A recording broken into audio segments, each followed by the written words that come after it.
New management coming in, taking over from James last year. I suppose our aim was to stay in Division 1. Now we achieved that. I suppose we were disappointed with the fact that we missed out on a semi-final spot with a late equaliser with Donegal.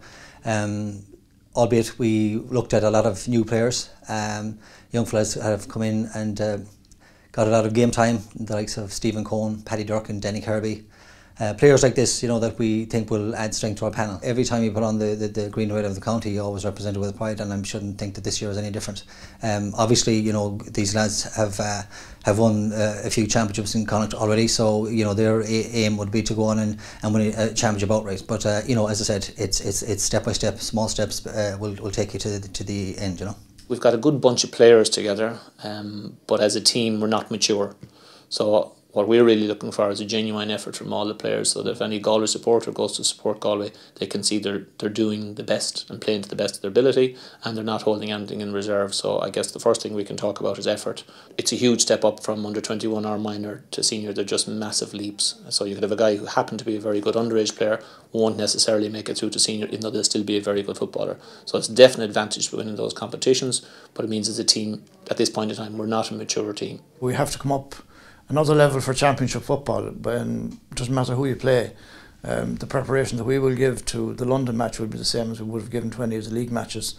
We don't know much about London. We have to go back on what they've played over the last couple of years and take it from there. But we're still only a work in progress. We have to go over. We have to win in London, and that'll be our focus. Just the first one game.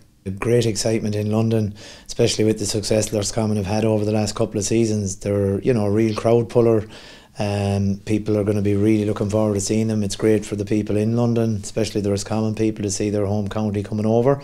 I'm a Roscommon man myself, and it's great to see them doing so well, with the last couple of seasons.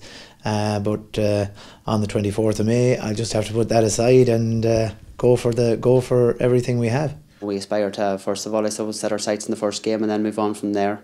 In recent times, we haven't been blessed with victories in the Connacht Championship, and the other teams have surpassed us to a certain extent, with a lot of progressive work being done in other counties. But nonetheless, we've started our own ball rolling on that. We put our own structure in place now, so we're very much looking to see how progressive we are and how far we've come maybe in the last 12 months as we've taken over the role. It's going to be a new Sligo team, I suppose, with a few older fellas like Mark Breheny and Adrian Marin as well, David Kelly linked into that, and Brendan Egan. But other than that, it's going to be a new enough Sligo team, and it's exciting for us. And I think the Connacht Championship it's quite tight most years, and I think this year everyone it's getting closer. And if you look at Leinster, the standard team is Dublin, and if you look at, I suppose, Munster, it's Cork and Kerry, and then Ulster and Connacht are always kind of tight. One of the things about the Connacht Championship is that over the past 20 years or so, all 5 Connacht counties, all the 5 home counties have all won the Connacht Championship, and London have got to a Connacht final. And I think that's a great record. It shows the spread that is there. And I think there's a little bit of extra pep in our step this year, because we feel that we have most of the ingredients in place that should give us a very competitive and a very strong Connacht Championship.